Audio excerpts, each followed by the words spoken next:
আজকের রেসিপি কালাকাদ।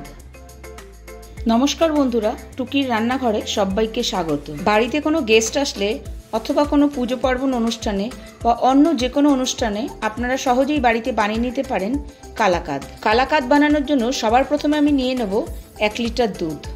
আমি এখানে কোনো ফুল ক্রিম দুধ ব্যবহার করছি না, নর্মাল যে টোন্ড মিল্কগুলো আসে সেগুলোই আমি ব্যবহার করছি। গ্যাসের ফ্লেমটাকে হাইতে রেখে আমরা প্রথমে দুধটাকে জাল দিয়ে নেব। কালাকাদ বানানোর জন্য প্রথমে আমাদের ছানাটাকে তৈরি করে নিতে হবে। দুধটা ফুটে উঠলে গ্যাসের ফ্লেমটাকে বন্ধ করে দিতে হবে। গ্যাসের ফ্লেমটাকে যদি অন করে রেখে ছানা কাটা হয় তাহলে পরে ছানাটা শক্ত হয়ে যায়।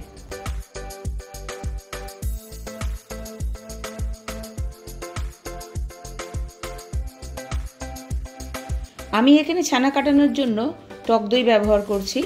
আপনারা চাইলে ভিনিগার অথবা পাতিলেবু ব্যবহার করতে পারেন। আমি এখানে 1 চামচ করে দই দিয়ে দিচ্ছি আর ধীরে ধীরে ক্রমাগত দুধটাকে নেড়ে নিচ্ছি। আস্তে আস্তে কিন্তু ছানাটা আমাদের কেটে আসছে। আমাদের আরেকটু দই লাগবে, তাহলেই ছানাটা সুন্দরভাবে কেটে যাবে। একটা বড় সাইজের ছাঁকনির মধ্যে পাতলা সুতির কাপড় দিয়ে ছানাটা আমরা ছেঁকে নেব। আমি এখানে টক দই দিয়ে ছানা কাটিয়েছি, সেই জন্য ছানাটাকে আর ধুয়ে নেওয়ার কোনো প্রয়োজন নেই। আপনারা যদি ভিনিগার ব্যবহার করেন তাহলে অবশ্যই ছানাটাকে ভালো করে একবার ধুয়ে নেবেন। ছানাটা ছেঁকে নেওয়া হয়ে গেলে ছানার জলটা ঝরিয়ে এটাকে আমি এক সাইডে রেখে দেব ঠান্ডা হওয়ার জন্য। ততক্ষণে কালাকাদ বানানোর বাকি প্রিপারেশনটা করে নেব। আমি এখানে নিয়েছি আরও 1/2 লিটার দুধ, আর আমি কিন্তু টোন্ড মিল্কই ব্যবহার করেছি। দুধটাকে ভালো করে ফুটিয়ে নেব।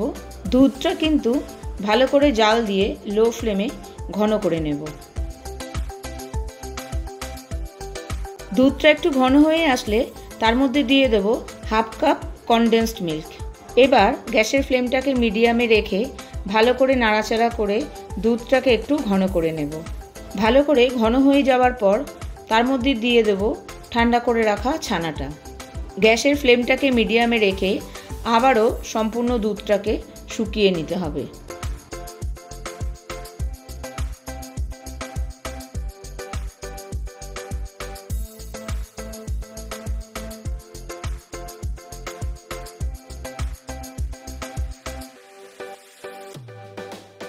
অতিরিক্ত দুধটা শুকিয়ে গেলে তার মধ্যে দিয়ে দেব 1/2 কাপ চিনি।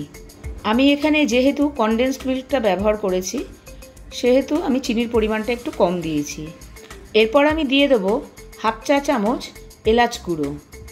এবার লো ফ্লেমে আমাদের বাকি দুধটাকে পুরোটা শুকিয়ে নিতে হবে। সবশেষে আমি দিয়ে দেব 2 চা চামচ মিল্ক পাউডার।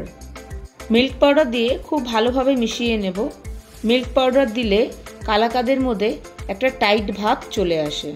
ছানার মধ্যে যদি বড় বড় টুকরো থেকে থাকে তাহলে সেগুলোকে ভালো করে ভেঙে দিতে হবে।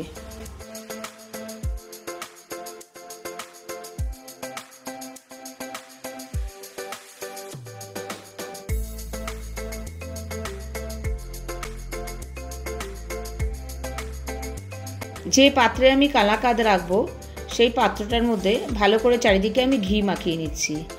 না হলে পরে কালাকাদ ঠান্ডা হয়ে গেলে পাত্র থেকে তোলা খুবই মুশকিল।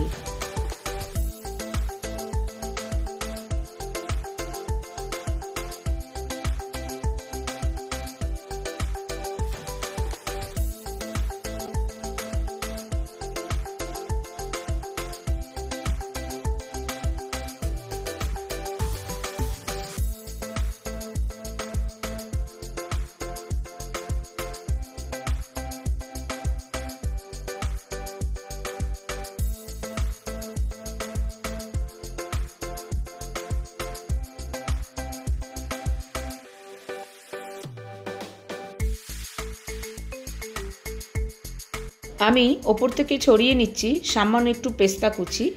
এটা অপশনাল। আমাদের কালাকাদ কিন্তু অলমোস্ট রেডি। আমি এখনই কালাকাদটাকে কেটে ছুরি দিয়ে শেপ দিয়ে নেব। গরম অবস্থাতেই যদি কালাকাদটা কাটা হয় তাহলে শেপটা খুব ভালো আসে। এরপর আমি এটাকে 2 থেকে 3 ঘন্টা ফ্রিজে রেখে দেব। আশা করি ভিডিওটা আপনাদের ভালো লেগেছে। ভালো লেগে থাকলে অবশ্যই কমেন্ট বক্সে কমেন্ট করে জানাবেন। চ্যানেলের নতুন বন্ধু হয়ে থাকলে সাবস্ক্রাইব করে পাশে থাকবেন। টাটা।